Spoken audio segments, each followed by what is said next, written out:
Nous allons donc réaliser aujourd'hui un confit de fenouil légèrement tomaté, aromatisé au safran. Le safran c'est facultatif, si vous n'en avez pas, vous en mettrez pas et vous aurez tout simplement un confit de fenouil à la tomate. Ce sera bon aussi. Donc on a besoin de fenouil, vous voyez je les choisis de petite taille que quand ils sont trop gros après ils sont durs. Donc j'ai 4 petits fenouils, 2 tomates, une échalote, une gousse d'ail ou deux petites brindilles de thym et le safran. On va préparer. Voilà, j'ai donc épluché mes échalotes, mes gousses d'ail. Pensez à les dégermer si elles sont grosses. J'ai enlevé la première feuille de mes fenouils qui est souvent un peu dure. Maintenant, regardez, je vais enlever le cœur comme ça de mon fenouil, pareil, qui est dur. Comme si on enlevait le pédoncule d'une tomate, hein, exactement de la même manière. Vous voyez, je mets le doigt au milieu. Et je tourne. Pareil, je vais enlever le pédoncule de mes tomates. Pas qu'on le retrouve à la fin, qu'il soit dur.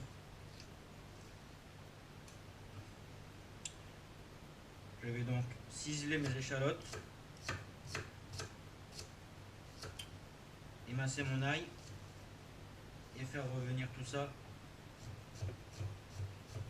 dans un petit peu d'huile d'olive.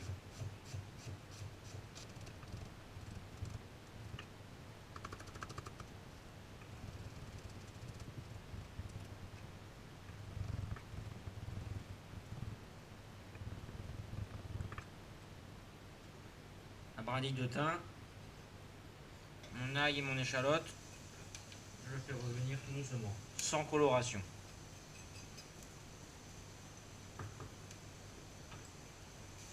Mon fenouil, je vais le couper en deux. Si c'est des gros bulbes, on va les couper en quatre et on va les émincer comme ceci, assez finement.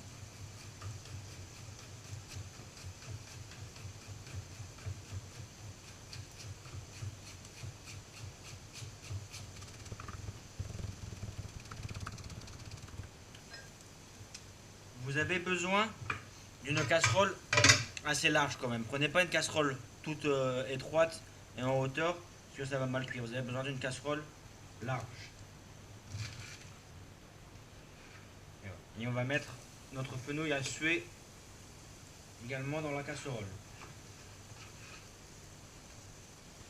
Pendant que mon fenouil va suer tranquillement à feu très doux, je vais monder mes tomates. Opération qui consiste à les éplucher. Je vais faire une petite incision en croix comme ça sur ma tomate. Je vais les plonger 15 secondes maximum dans de l'eau bouillante. J'ai préparé un petit bol avec de l'eau et des glaçons pour refroidir les tomates dès qu'elles seront mondées, pour arrêter la cuisson et éviter qu'elles partent en bouillie. On peut les enlever, ça suffit. C'est juste pour enlever la peau des tomates. Je vais donc maintenant enlever la peau de mes tomates. Vous voyez, elle s'en va toute seule.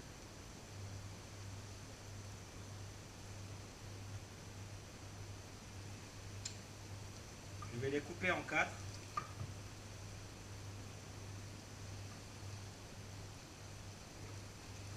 Enlever les pépins qu'il y a dedans.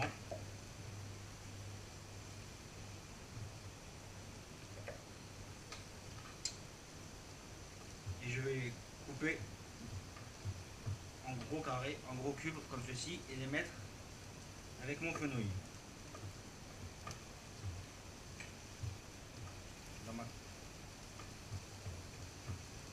Je vais maintenant y mettre mon safran. Vous voyez, une bonne pointe à couteau comme ceci. Bien évidemment, on ne va pas oublier de mettre du sel, bien assaisonner notre préparation, du poivre, et je vais déglacer avec tout petit peu de vin blanc. Voilà, comme ceci.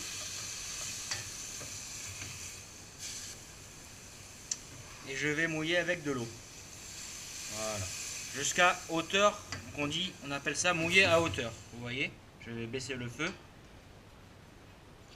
Voilà, quand on appelle mouiller à hauteur, c'est pas jusqu'en haut de la casserole, c'est jusqu'en haut des ingrédients, quoi qu'ils soient, dans notre casserole. On mouille à hauteur, on recouvre à peine d'eau comme ceci.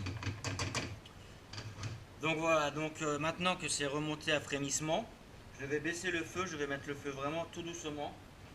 Je vais mettre un couvercle et je vais laisser cuire au moins pendant 25 minutes. De temps en temps, je vais venir vérifier qu'il y ait bien encore du liquide, parce que si tout le liquide s'évapore et que je continue de laisser à cuire, et bien ça va brûler. Donc je vais vérifier qu'il y ait bien du liquide. Le but est qu'il n'y ait plus de liquide et que le fenouil soit complètement fondant, parce que c'est un confit, donc il faut que le fenouil soit vraiment fondant, qu'il n'y ait plus aucune résistance en bouche. Donc voilà, je vais compter 25 minutes de cuisson en contrôlant toutes les 10 minutes, m'assurer que ça ne soit pas en train d'accrocher.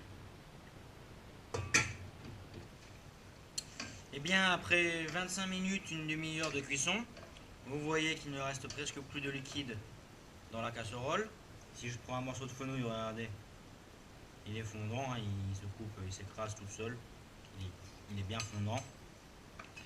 Moi, reste plus qu'à le réassaisonner à votre goût, un peu plus de sel, un peu plus de poivre, suivant comment vous aimez ça. Et ça vous fait un parfait accompagnement pour un morceau de poisson. Avec cette recette, je vous assure que vous allez faire aimer le fenouil à toutes les personnes qui n'aiment pas le fenouil. Parce que c'est vrai qu'en consistance, quand c'est cru, quand c'est mal cuit, c'est assez dur. C'est pas très agréable. Et comme ça, coupé en petits morceaux et bien cuit, bien confit comme ceci, eh bien toutes les personnes qui n'aiment pas le fenouil vont l'apprécier comme ceci, normalement. Je vous souhaite un bon appétit. Au revoir.